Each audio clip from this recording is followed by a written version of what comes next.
Okay, I said I was going to do a video about this, and here we are in my office again. For those of you that don't know, I'm Nelson Buck. I'm the founder of Mardocs.com, and yeah, you're going to be stuck for the next about 10 minutes with my ugly mug, and I'm going to explain to you what's going on with PayPal. Now, I'm not going to get into traffic exchanges. I'm not going to get into legal issues. I'm going to explain something that a lot of people don't seem to understand when it comes to PayPal. And it's very simple. Now, what's going on right now, some traffic exchanges, some websites, not just traffic exchanges, products and services that are being kicked off the internet, kicked off PayPal, because PayPal's deemed that those products and services are not valid or don't comply to their terms and conditions for sale as a product or service. And then people, are trying to make money, and then their accounts get frozen and get closed, etc.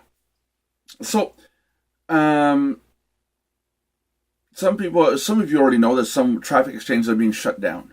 Well, there's one thing I'm against, is when a company or a person comes out and says, I got the PayPal letter of doom, and my PayPal account's frozen, and I got kicked off, and I can't do business. Well, take it with a grain of salt. One, PayPal is a business. They got a reputation to uphold, just like you have a reputation to uphold with your product and service. Now, if PayPal gets too many complaints, Visa and MasterCard get those complaints too. We call those chargebacks. That's where somebody pays with a credit card, and then once that same person wants their money back, they contact their bank. They say, I want to do a chargeback. PayPal hits PayPal, then PayPal hits you because you made the sale, for example. We don't know the whole story of these people that get the famous letter of doom from PayPal. We don't know the back end. And one person in a chat yesterday was saying that, well, I have less than 1% a complaint rate. Well, think of it this way. The percentage is good. The percentage rate is good. It's a good way to look at it. If you stay below 1%, you should be okay. But look at it this way.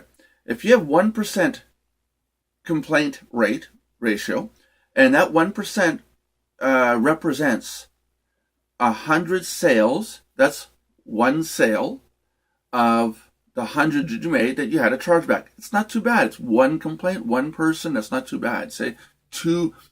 The PayPal will say, just refund the person and go away. You're wasting our time. But what if you have 1,000? Now that's 10 complaints. What if you have 100,000 sales? Like some of these traffic exchanges, Traffic Monsoon had thousands of members, for example.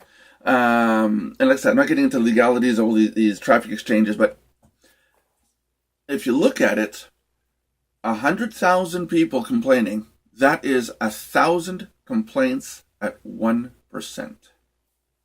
Do you see my problem now?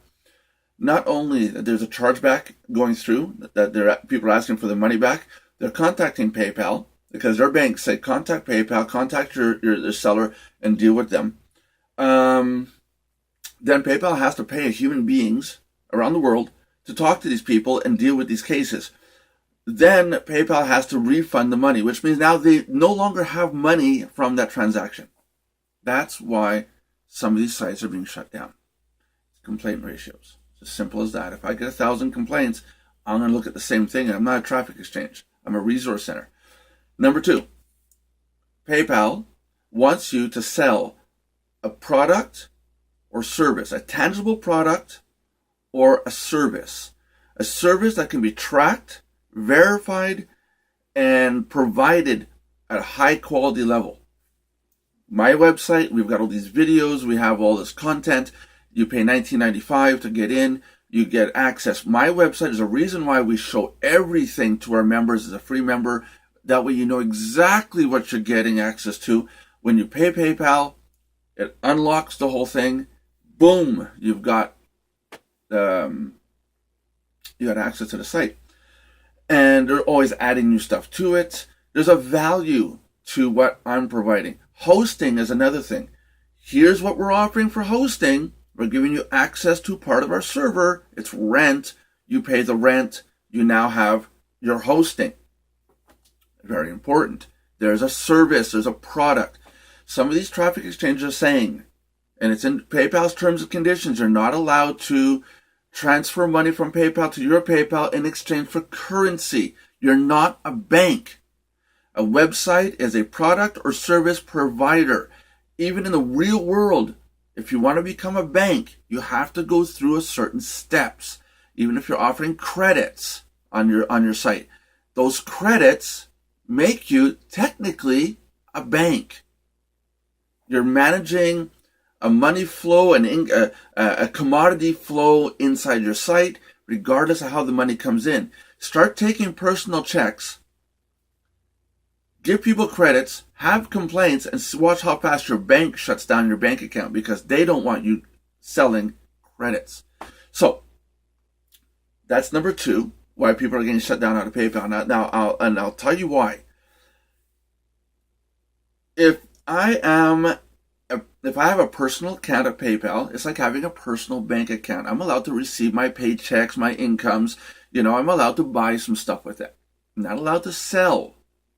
If I want to become a business, I have to open a business account on PayPal or in the real world. We have to have business accounts because you're selling something to people. Therefore, the bank/PayPal, those organizations recognize that you're selling a product or service to the population. It's a whole new terms of service.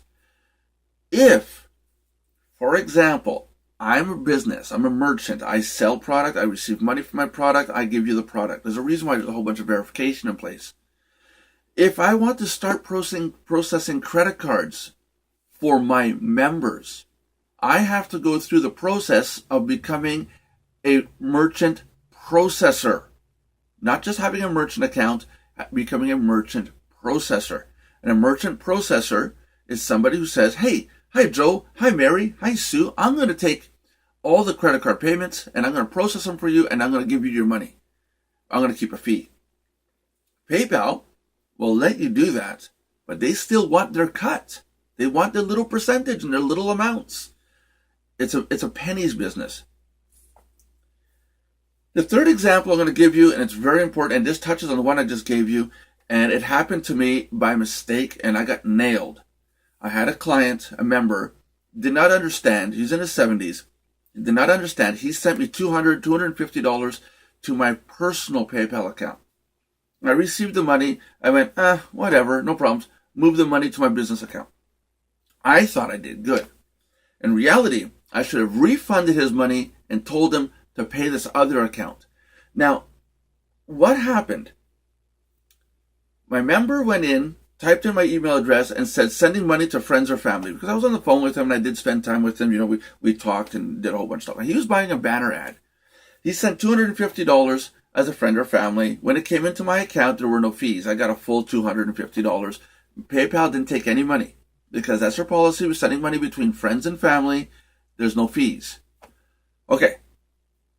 Then what did I do? What did I say I did? I took the money from my personal account and I moved it to my business account. It seemed fine to me as being legit. I was moving it to my business because business money, it belongs there. But when I sent it to my business account, I said I'm sending it to my friends and family because it's my own account. I didn't pay any fees. So do you see what's happening? PayPal processed 2 times $250 and did not get anything for it. So when the time came and they found out about this, they froze my personal account. They went, "You're not allowed doing that. You do it again, we're going to shut you down." And it's true. They'll shut you down. They unfroze my account with a smack in the hand, and they took their fees. There was a correction, and I'm okay with that, and I understand now why.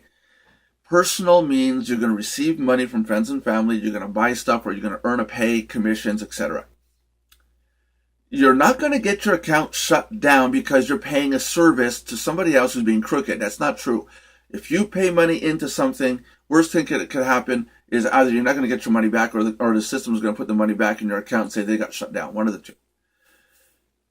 If you're going to sell a product or service, even if it's an ebook and even if it's just one sale, go to PayPal, go through the process and get a business account. Same thing as if you went to your bank. I'm going to sell wooden chairs. I'm going to make wood tables. I'm going to sell those. Get a business account. And my screens are going dim, so The lighting is changing. Hey, look, I look better. Oh, look at that. Look at that. Turn my screens off and I look better. Okay, so we want to go to the merchant processing. I'm going into merchant processing possibly. That's why I brought up merchant processing. But if you have a personal account and you want to sell something, make sure you got a business account. It's as simple as that. If you're a traffic exchange, make sure you have a business account. Secondly, make sure your product or service is not converting to what PayPal refers to as a virtual currency.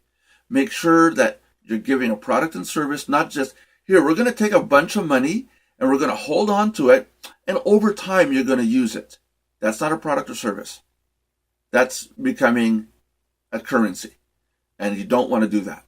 So if you do have a system in place, like I said in the chat last night on Skype with a whole bunch of people in there, if you want to sell banner space, very simple. Show the person where the banner space is going to be. Get a contract written out. From this date to this date, your banner is going to be there for this price. Person pays you, the banner goes up. In fact, be careful with that too. Make sure the banner goes up right away, because they have 6 months to say, 180 days, I want my money back, unless you can prove the ad was up. So make sure you put the ad up. Make sure you got tracking. Make sure you can show the ad was shown. Cover your bases. I'm going to say it flat out. Cover your ass. There, I said a swear word in my video. Now YouTube is going to block my channel. You watch. So it's really, really simple. It's common sense. One, don't take what you're hearing from all these people talking on PayPal. Your account's not going to get shut down if you're just receiving commissions. Okay? If you're part of a legitimate organization. So again, cover your bases. If you're selling something, make sure you have a business account. Follow the regulations. PayPal has a lot of regulations, and if you want to know something, PayPal's regulations are the same exact banking regulations as in your area. Your bank has to go by the same procedures, the same steps. PayPal still has to report to the IRS. So does Payza. So does StormPay. So does any other payment processor on the internet. They have to report to the government agencies and follow that country's banking laws. There's no way around it. It's the way it's set up. Okay. So even me, if I become a merchant processor for my members, so my members can sell their stuff through Mardocs, I'm going to have to follow merchant processor laws. And very important to do. You got to play by the book. Listen, people, we're in their sandbox. We're just invited in under their terms. Make that very clear and no mistake. You're not in control. If you want to leave PayPal and go to Payza, it's going to be the same thing. You're just moving from one sandbox to another. If you don't want Payza, you can then say, fine, I want to accept payments, but I'm going to accept payments directly by credit card. Great. You go to your bank, you get a merchant account, you get everything set up, all the software. Maybe you got a terminal, a person's got to call in and put the card number in, whatever. If you start getting complaints and the bank has to start handling hundreds and thousands of complaints throughout the year, you're going to be nailed, just as if you're at PayPal. So I hope this helped. I was going to do the video last night, but I got tired. I wasn't into it, so got my coffee this morning and I'm doing this. Hope it helps. This is on YouTube, so at the bottom below in the comments, put some comments in. I want to hear what you guys have to say about this. Like the video and share it on Facebook, on Twitter. Tell others in your group about this. Let's get the word out. And make sure you get you and your members to sign up at mardocs.com. I'm going to wish everybody a very good day, and I'll see you guys soon.